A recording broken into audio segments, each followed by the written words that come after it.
Vamos a ver si sale algo. India bella mezcla de diosa y pantera,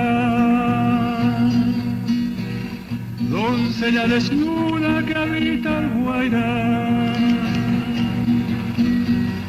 Arisca romanza curva sus caderas,